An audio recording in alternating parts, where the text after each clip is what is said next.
Good news ಶುಭ ವಾರ್ತೆಗೆ ನಿಮ್ಮೆಲ್ಲರನ್ನು ಕೂಡ ಈ ಮುಂಚಾನೆ ಸಮಯದಲ್ಲಿ ಸ್ವಾಗತಿಸುವವನಾಗಿದೆ. ಈ ದಿನದ ವಾಕ್ಯ ಭಾಗಕ್ಕಾಗಿ ಯೋಹಾನನಿಗೆ ಬರೆದ ಸುವಾರ್ತೆ 16ನೇ ಅಧ್ಯಾಯ 33ನೇ ವಚನವನ್ನ ನಾವು ನೋಡಿಕೊಳ್ತಾ ಇದ್ದೇವೆ. ನೀವು ನನ್ನಲ್ಲಿದ್ದು ಮನಃಶಾಂತಿಯನ್ನ ಹೊಂದಿದವರಾಗಬೇಕೆಂದು ಇದನ್ನೆಲ್ಲ ನಿಮಗೆ ಹೇಳಿದ್ದೇನೆ. ಲೋಕದಲ್ಲಿ ನಿಮಗೆ ಸಂಕಟ ಉಂಟು, ಧೈರ್ಯವಾಗಿರಿ, ನಾನು ಲೋಕವನ್ನ ಜಯಿಸಿದ್ದೇನೆ ಎಂದು ಹೇಳಿದನು.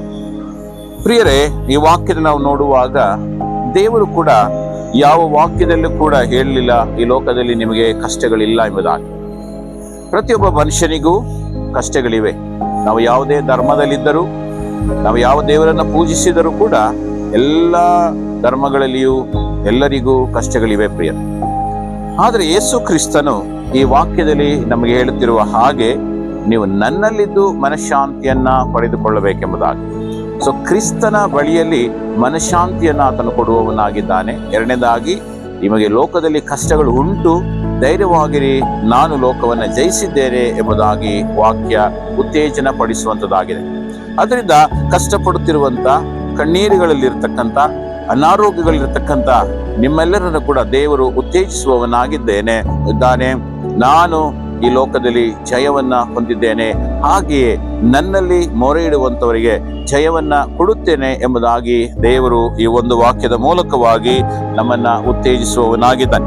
ಅದರಿಂದ ವಾಕ್ಯ ಹೇಳ್ತದೆ, ನೀವು ನನ್ನಲ್ಲಿದ್ದು ಮನಃಶಾಂತಿಯನ್ನು ಪಡ್ಕೊಳ್ರಿ. ನಾನು ಯೇಸು ಕ್ರಿಸ್ತನ ಲೋಕಕ್ಕೆ ಬಂದಿದ್ದು ನಮಗೆ ಸಮಾಧಾನವನ್ನು ಕೊಡುವುದಕ್ಕೋಸ್ಕರ. ಲೋಕವು ಕೊಡಲಾರ್ದಿರತಕ್ಕಂಥ ಸಮಾಧಾನವನ್ನ ನಾನು ನಿಮಗೆ ಕೊಡುತ್ತೇನೆ ಎಂಬುದಾಗಿ ದೇವರು ವಾಕ್ಯ ಹೇಳ್ತದೆ. ಮತ್ತಾಯನ ಸುವಾರ್ತೆ 11:28 ಹೇಳ್ತದೆ, ಎಲೆ ಕಷ್ಟಪಡುವವರೇ, ಹೊರೆ ಹೊತ್ತವರೇ, ನೀವು ನನ್ನ ಬಳಿಗೆ ಬನ್ನಿರಿ, ನಾನು ನಿಮಗೆ ವಿಶ್ರಾಂತಿ ಕೊಡ್ತೇನೆ ಎಂಬುದಾಗಿ. ಹಾಗಾಗಿ ಕ್ರಿಸ್ತನ ಬಳಿಯಲ್ಲಿ ನಮಗೆ ಕಷ್ಟಗಳಿಂದ ಬಿಡುಗಡೆ ಉಂಟು, ಮನಃಶಾಂತಿ ಉಂಟು, ನೆಮ್ಮದಿ ಉಂಟು ಎಂಬುದಾಗಿ ಈ ಒಂದು ವಾಕ್ಯ ಉತ್ತೇಜಿಸುವಂತದ್ದಾಗಿದೆ ಪ್ರಿಯರೇ. ಆ ಕಾರಣದಿಂದ ಕ್ರಿಸ್ತನಲ್ಲಿ ಇರುವವರಿಗೆ ಸಮಾಧಾನವನ್ನು ಕೊಡುವವನಾಗಿದ್ದಾನೆ, ಮನಃಶಾಂತಿಯನ್ನು ಕೊಡುವವನಾಗಿದ್ದಾನೆ.